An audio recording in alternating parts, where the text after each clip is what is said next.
Hey everyone, I hope you're doing well. In this lecture, I'm going to create an Excel sheet that can carry out flexural analysis process for a single reinforced beam. In a previous video related to flexural analysis, we solved one question manually, and we will evaluate or recheck that question using this Excel sheet.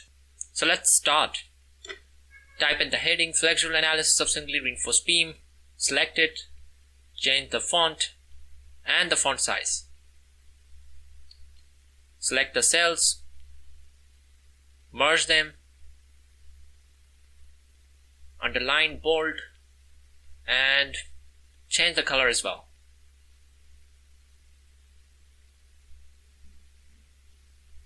First, I will create an input and output section, and corresponding to these sections there will be different parameters, input parameters and output parameters. And input parameters are those parameters which will be given in the question, that is the data given in the question.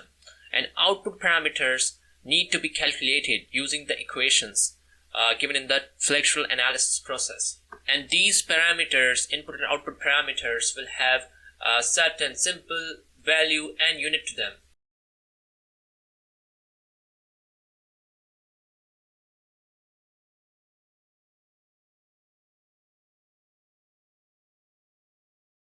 And these are the input parameters that are given in the question. So type them in with their notations as well as units.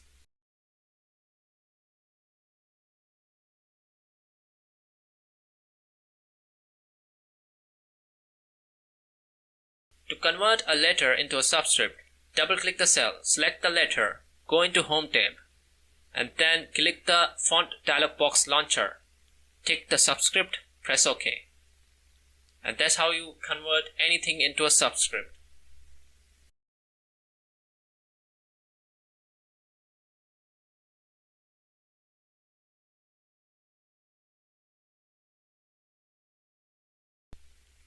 It's entirely up to you what units you are using in Excel sheet. I would be working in kip inch.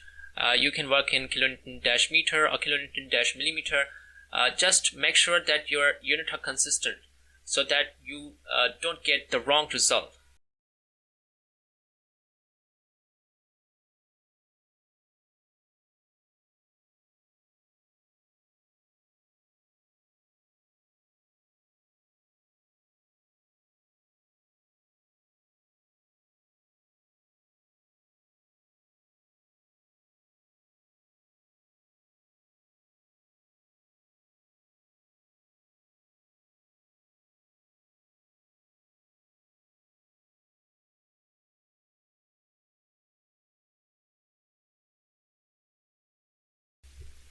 And these are the output parameters that need to be calculated using equations. And to calculate most parameters, we need to use Excel functions. If function would be extensively used in this Excel sheet.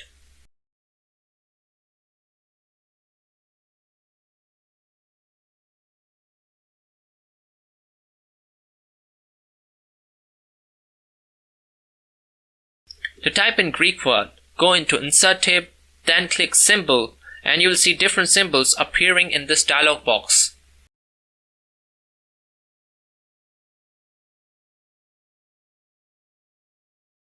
Select subset Greek and Coptic, and for beta, type in the character code 03B2.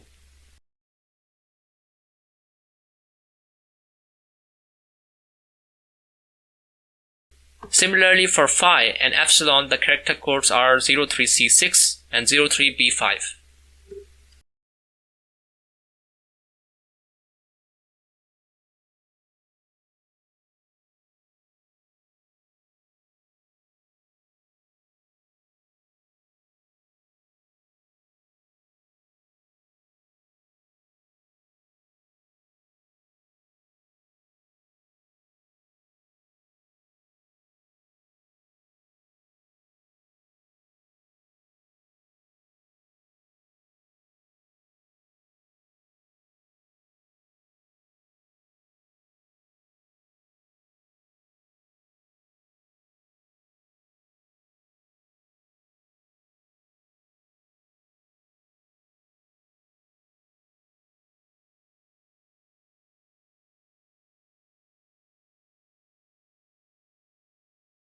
Now I will insert the values of input parameters of a solved question related to flexural analysis. It would give us an idea whether the equations in the Excel are correctly inserted or not. I'll use the data from this question here.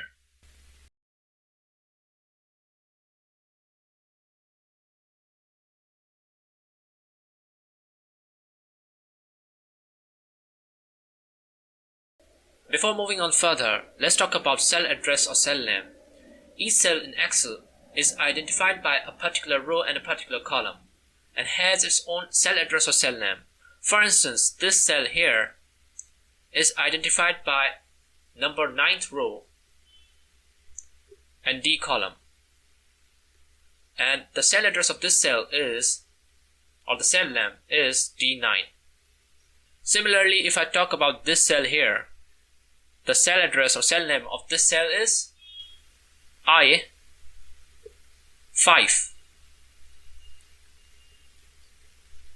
And when we insert equations in Excel, the concept of cell address is extensively used. And obviously, the calculation operators are also used, such as plus, minus, and for multiplication, Excel uses asterisk, which can be typed by pressing Shift +8 simultaneously. For divide, it's the button adjacent to the Shift button. And we also sometimes need to use the brackets.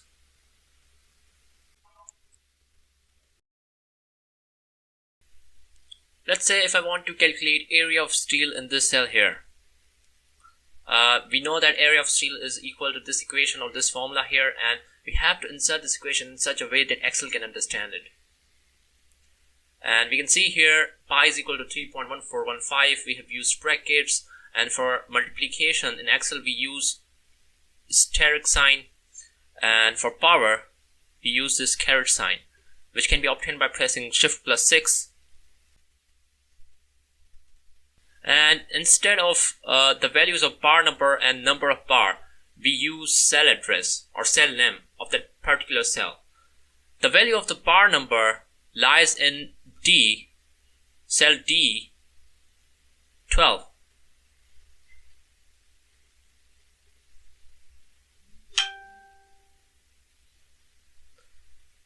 And the value of number of bar lies in D11.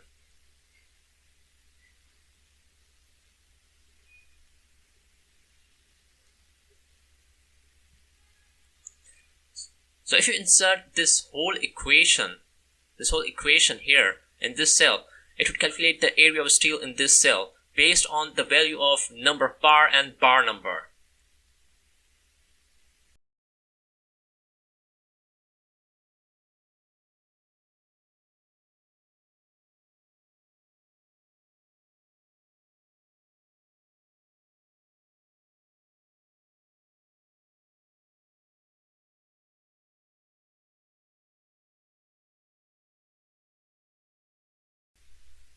Now we will calculate the value of A in this cell here, that is the depth of compressive block, and we know that depth of compressive block is equal to this term over here. And we need to insert this whole equation in this cell to evaluate the value of A. And we can see here we would have to use the same concept of cell name and calculation operators together to obtain the value of A. For instance, the value of A is located in cell D13. And let's take another example. The value of B is located in D column and 5th row. So the cell name of this cell is D5. Hence we are using D5 here instead of B.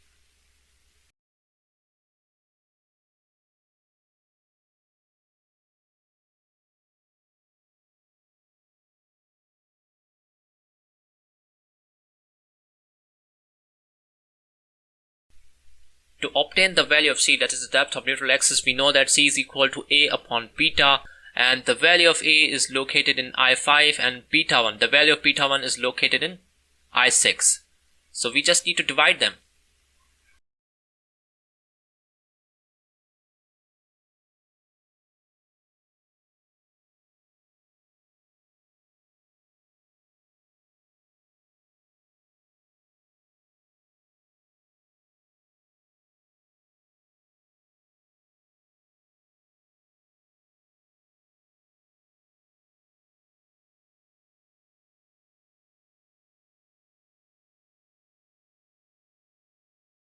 To calculate the value of AS minimum, we have two formulas based on the value of FC prime. When FC prime is less than 4500 psi, we have to utilize this equation here.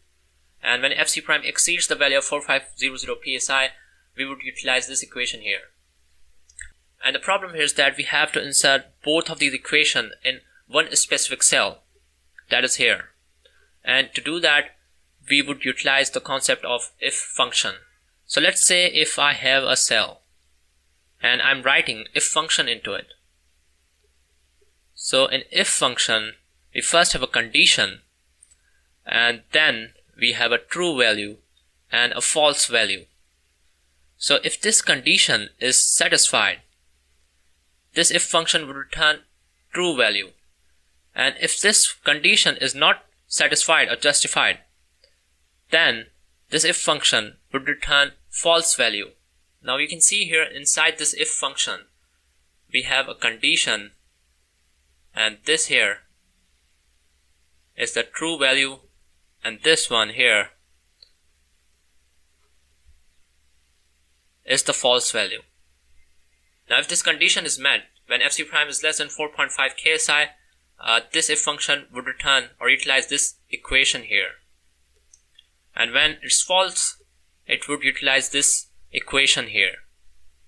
Furthermore, we have to use the concept of cell address or cell name that we discussed previously. For instance, the value of FC prime lies in D7.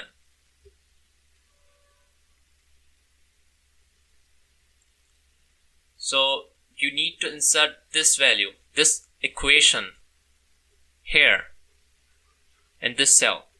This equation was written just for understanding purpose.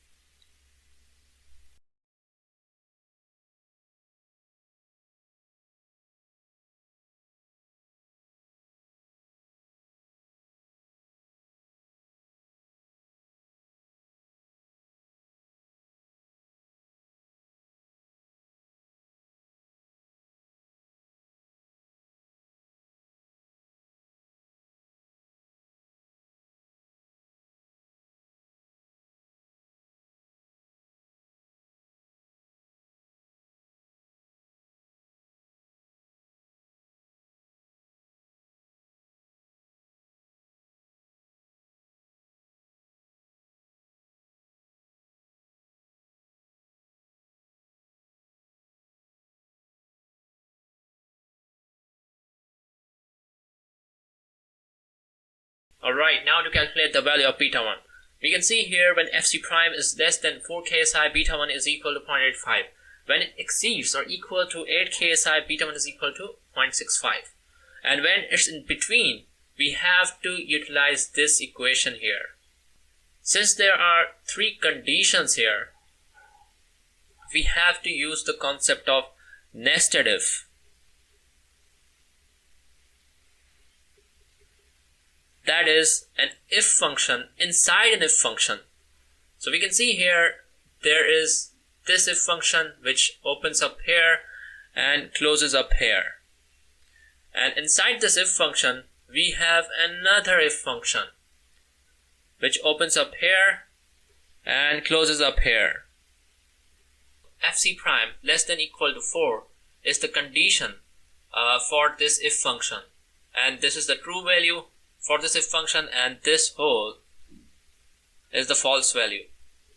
Whereas this here is the condition for this if function, and this is the true value, and this one is the false value. So it means that when FC prime is less than equal to 4, beta 1 would be equal to 0.85. If it's not the case, another if function would be activated, and now this condition would be checked. And if this condition is true, beta 1 would be evaluated using this equation here. And if it's false, beta 1 would be equal to 0.65. And to calculate beta 1, we need to insert this equation here in this cell.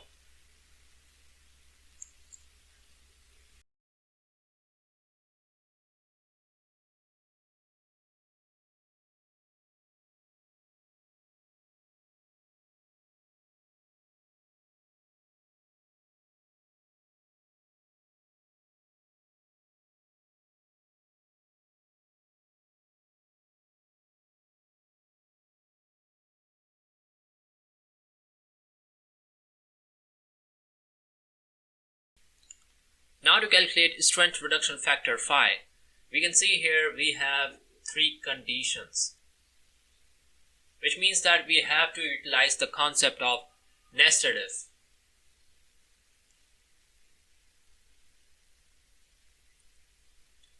So when net tensile strength is greater than or equal to 0.005, strength reduction factor is equal to 0.9, which means we have a tension controlled section. And when net tensile strength is less than the yield strength of steel, phi is equal to 0.65, which means we have a compression controlled section. And if net tensile strength lies in between these two limits, that is yield strength and 0.005, phi is calculated using this equation. And the section lies in the transition region. So for this if function, this is the condition, and this is the true value, and this whole is the false value. And if we talk about this if here, this is the condition, and this is the true value, and this last equation is the false value. So it means that this equation will be checked against 0.9 value, and if it's greater, then phi would be equal to 0.9, and if it's false, then another if function would be activated. And now this equation would be compared with the value of 0.65. If it's true, phi would be equal to 0.65, and if it's false, this equation would be utilized to calculate the value of phi.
When we have a compression control section, we need to recalculate the value of A, that is the depth of compressive block.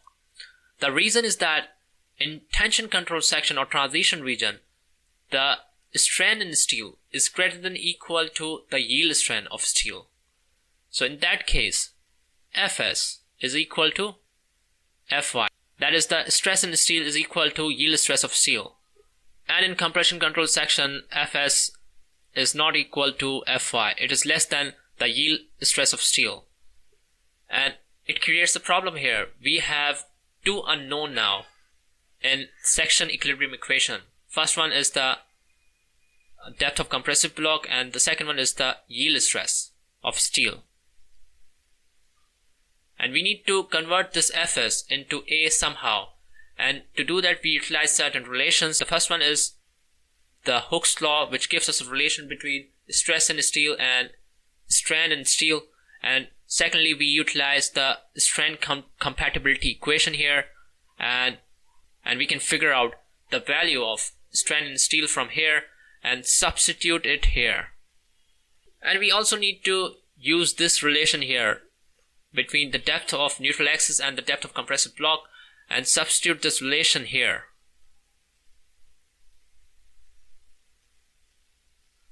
Which gives us this equation. And in the end, if you substitute this epsilon s here in this equation, it would result in